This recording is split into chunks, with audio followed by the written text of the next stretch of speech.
Assalamualaikum warahmatullahi wabarakatuh. Ayuhan netizen, selamat datang di channel Fabil TV. Semoga kita semua tetap di dalam perlindungan Allah dan tetap diberikan kesehatan. Amin, Allahumma amin. Jangan lupa tonton sampai selesai agar tidak salah paham.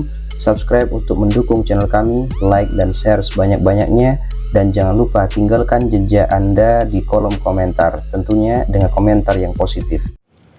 Baik, kali ini saya akan mereaksi perkataan Ki Imad atau Ki Imaduddin yang mengatakan bahwa Aba Lutfi atau Habib Lutfi bin Yahya bukan ulama. Ini dia videonya. Tapi saya belum lihat ada Habib yang ngajarin kita baca Fathul Muin misalnya. Ada juga selawatan, ceramah, termasuk Aba Lutfi. Belum pernah saya melihat beliau baca kitab kuning. Yang ada adalah ceramah. Maka kalau ketika ada yang nanya sama saya, Aba Lutfi itu ulama bukan? Bukan. Tapi dia penceramah. Kenapa? Karena ulama harus bisa baca kitab kuning. Syarat ulama itu mampu membaca kitab kuning sebagai satu syarat utama orang memahami agama. Bagaimana orang tidak bisa baca kitab kuning mampu memahami agama dengan benar? Paling dia dapat mendengar dan dapat membaca dari terjemah. Kalau dapat mendengar dan dapat membaca dari terjemah, itu tidak bisa istimbat. Kenapa? Karena Al-Quran berbahasa Arab, Al-Hadis berbahasa Arab.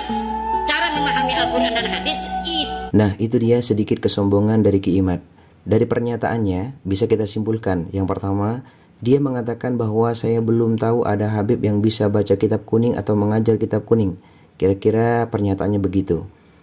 Ya karena dia jauh dengan para habaib. Bagaimana dia tahu kalau Habib itu bisa atau tidak baca kitab kuning?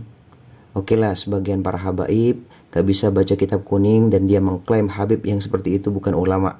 Bagaimana dengan Habib Hanif, menantu dari Habib Rizik Syihab yang ditantang debat sama Ki Imad dan Ki Imad kabur? Masih ingat kan? Beliau sangat alim baca kitab kuning dan dia ulama dari kalangan para habaib. Dan banyak lagi para habib yang bisa baca kitab kuning. Saking Ki Imad sudah didasarkan kebencian, makanya semua habib gak ada baik-baiknya di mata Ki Imad. Yang kedua, Ki Imad menunjukkan dirinya bahwa dirinya pada hakikatnya adalah orang yang tidak baik. Karena dia merasa dirinya lebih baik daripada orang lain. Dengan bangganya dan sombongnya, dia merasa sudah paling ulama karena bisa baca kitab kuning walaupun ceramahnya nggak begitu cerdas. Yang ketiga, iri dan dengki sangat terlihat di mata Ki Imad.